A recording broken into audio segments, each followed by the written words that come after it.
So now that Bob Iger is gone, it's all coming out, all the deals he wanted to make with different companies. And that rumor about Disney and Apple merging was true. He actually wanted to sell the Walt Disney Company to Apple. He was making some inroads. We'll talk about that because there are some connections there. And we actually talked about this, oh my God, like 4 or 5 years ago. And I had it independently confirmed by some people within the company that there were talks that Iger wanted to sell Disney to Apple. But it turns out Apple didn't want Disney.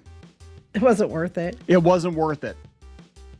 So that has to be a huge backslap. Huge. Yeah, just backhanded. And Apple was at that time either getting ready to launch Apple TV Plus or they already had just launched it. And you'd think they would want all the Disney content. And they're like, yeah, Disney costs too much and it's not really worth it.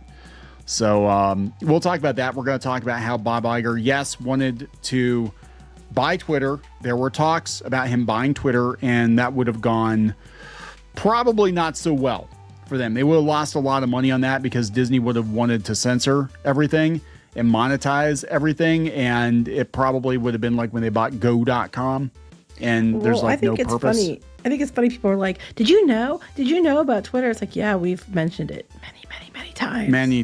Many times. But it's coming up again because they're asking him. I think it was the Financial Times. Yeah, so that just tells me, though, that Iger had a short list of companies he wanted to buy. And that was his MO when he was at Disney, is just buy stuff, just spend money, max out the credit cards. And now Josh D'Amaro is going to have to figure out how to make these things profitable. And they've got so much stuff, they can't devote enough time, I don't think, to any one of these IPs. I mean, look at the state of Marvel and Star Wars, and they're trying to resuscitate the Muppets, all these things they bought because Bob Iger couldn't help himself. Now Pixar is doing okay, I guess, but that's one of the few bright spots. We'll talk about this. Before we get into it any further, please subscribe for more pop culture news, views, and rants, guys. You'll get woohoo if you do. Woo. If you'd like more Clownfish TV, go out to more.clownfishtv.com. That's more.clownfishtv.com for more episodes, podcasts you will not find anywhere else. And if you'd like to listen to us instead of watch us, you can listen on iTunes, iHeartRadio, Spotify, Amazon Music, wherever you listen to podcasts. So thank you very much for that. So there it is. There it is, guys. It's not a wild rumor. This was an actual thing that happened. According to the Hollywood Reporter, Bob Iger says Disney held talks with Apple about a deal, but they didn't show that much interest. Why would they really? I mean, well, I just never understood. I thought that was a weird place to try to sell to. I mean, they had money. I get that. There wasn't many companies that could take over Disney, but I never understood, like, and then what were they going to do with it? Do you know? It would basically just be content they'd throw on they'd merge the streaming services. But like probably. The talk of this though, but Disney already had Plus coming out. They just hadn't named it. Yeah. Because remember, Apple named it Apple Plus, and then Iger was on their board. Then he heard it called it Disney Plus. Yes. And then I think you got off the board because it was a conflict of interest at that point. Yeah. Now, Iger was pretty good friends with Steve Jobs. And he actually, I guess he went on record and said that if Steve Jobs had lived, he thinks that Apple and Disney would have merged. I know he's obsessed with Steve Jobs. It's weird, but anyway, it is a little weird. Does your wife know? No, but they were pretty good friends, right?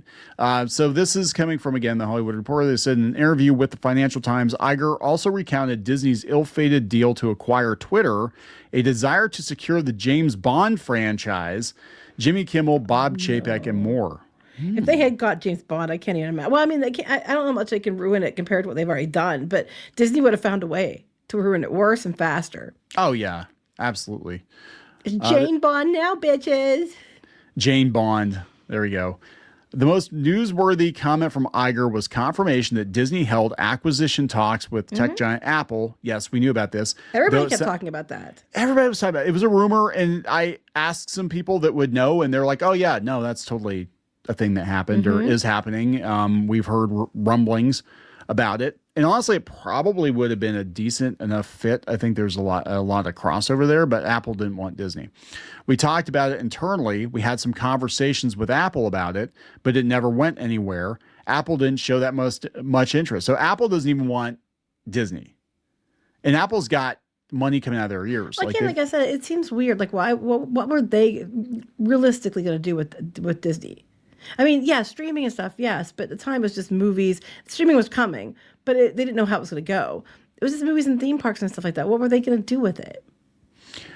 Iger used to sit on Apple's board of directors, was close friends with Steve Jobs. In his memoir, The Ride of a Lifetime, Iger wrote extensively about his friendship with Jobs. He's obsessed with Jobs, I said that. Who financed and helped create Pixar and sold to Disney in 2006. So all these things are related. So Steve Jobs and George Lucas were connected via Pixar. So Iger, I would always pick, women unless it was Jobs. Wait, is that what he said? No. No, I'm just like, it was like he likes pussy unless it's Jobs. If Jobs is offering, then he gladly switch sides. Oh, no, he God. never said that, or something like that. No, he never said that. I'm just saying that's what it comes across like, because he is like obsessed with Steve Jobs. It's weird. I believe that if Steve were still alive, we would have combined our companies, or at least discussed the possibility very seriously. I actually agree with that. I think knowing something. Knowing the whole Pixar story, I think that could have happened, because actually it was Disney. I mean, the one thing Iger did do right was buying Pixar, because it was their acquisition of Pixar and really John Lasseter that helped turn Disney animation around for a while, and then they flushed it down the toilet. Not long after Lasseter left, but Iger said that Disney kicked the tires on the James Bond franchise. That would have been terrible. Pursuing it alongside Marvel and Star Wars. And now Amazon owns it, and I don't know how that's going to go. He also recounted the infamous deal to buy Twitter at what Iger described as a very attractive price back in the day. The deal was close to fruition, with Iger backing out the day it was meant to be sealed after realizing that it would be a distraction to Disney's core business. He said it was toxic as hell, and they didn't want to be associated with it, which is understandable. I mean, it's gotten a little better, but, it'd be like buying Blue Sky now. Except Blue Sky's nowhere near as big. No. Disney also came extremely close to buying BuzzFeed, though that deal was nixed by Jonah Peretti, who wanted to remain in control of his digital media empire, which is absolutely worthless now, and got sold at a fire sale price to another company recently. So it's like, dude, Disney came knocking. See, these companies, sometimes you wait too long. Like, you have a buyer come along with stupid money, and you got to sell when you can sell, because a lot of these websites now are worth nothing. Well, so far, I don't think BuzzFeed would have been a good buy. It's just me crazy. I don't think that would have been a win. Oh, my God. There's no urgent need to make drastic changes. He brought in bureaucracy, brought in layers of management. Iger told the Financial Times. That's Chapek, underscoring his frustration with the moves. The story addresses Iger's decision to remain in his office suite despite Chapek taking over as CEO. Wait, he talks about that? And he talks about that because everybody's making fun of him. All right, so this is the original article. Let's go out to the original article here. Okay, here's the Chapek thing. They said this is coming from the original article, Financial Times. Chapek's tenure was rocky and short-lived, tainted by the disastrous effects of the pandemic, political pressure, and the series of internal battles. He was fired after less than 3 years. Iger was also, I think, pulling strings behind the scenes as well, the way it read when other companies covered it, when he was gone, other news outlets covered it, that he was basically doing things kind of sabotage it, or kind of doing some shitty things behind the scenes. Oh, are they going to talk about the shower? That's what I want to know. About the damn shower. Okay, hold on.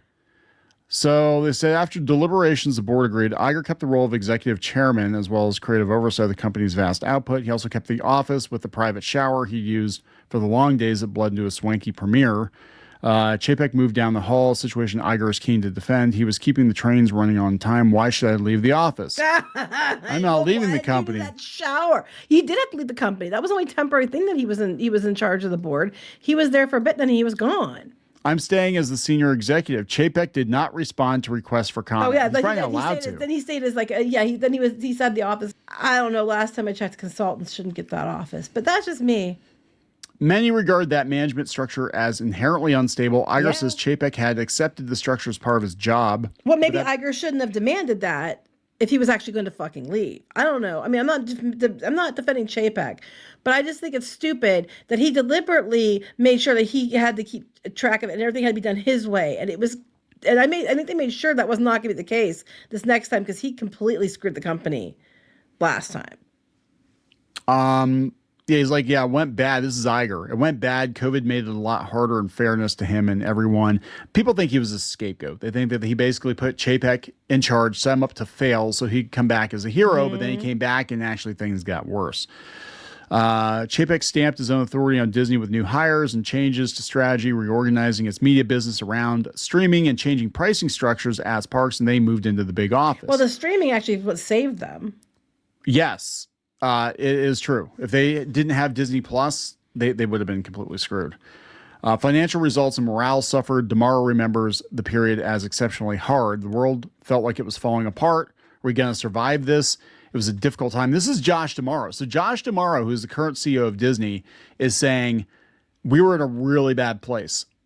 And it was like things were not looking good. We didn't know if we were going to survive it. The parks were closing around the world. We had politicians who weren't happy with some of the decisions that had been made, and Bob was gone.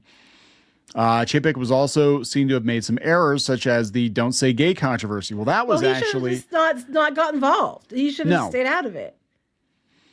They said these controversies were not helped by the relationship at the top, according to former Disney insiders. Yeah, they talked about Scarlett Johansson, and they were backhanded. Yeah, but that was another case of where Iger could have done something to help, and he wouldn't do it. Well, here, this is coming from the Financial Times. People close to Chapek's thinking claim Iger and his team undermined Chapek. One argued that Iger thought he could control Chapek, who had previously been a loyal soldier, and that Iger took to criticizing him after the relationship broke down. Did Chapek make a ton of mistakes? Yes, but the deck was stacked against him. Also, yes, the person says. Well, yeah, because he thought he basically could be the phantom CEO, because they were all pushing him to step down. They're like, you're getting too old, Bob. You got to name a successor. What's going on here? Oh, okay, I'll put this guy in. Then I can secretly control him. Well, he used to, Chapek used to call Bob Iger boss or something like that. So he liked that. And then, the stage of the coup. Yeah, that Dana Walden, who is now like basically co-CEO, is which is weird. She lived by him, and they go on walks together. And she said to him, "What would it take to come back?" And then she made the calls. A bunch of other people. It was a sabotage campaign. And I'm not saying I like Chapek either, but I do think that he was completely, it was a complete smear job. Yeah, it was. So this is basically his exit interview with the Financial Times. But it's really interesting though that he's coming out saying, "Oh yeah, the Apple rumors, not only were they correct, but we literally were talking to them about acquisition, and they didn't want us. If Apple had said yes, Disney would be owned by Apple now." So that's really, really interesting. So we're gonna wrap this up. Yeah, I just think it's all funny. Yes. So very funny. All right. So please subscribe for more pop culture news, views, and rants. We'll talk later. Bye.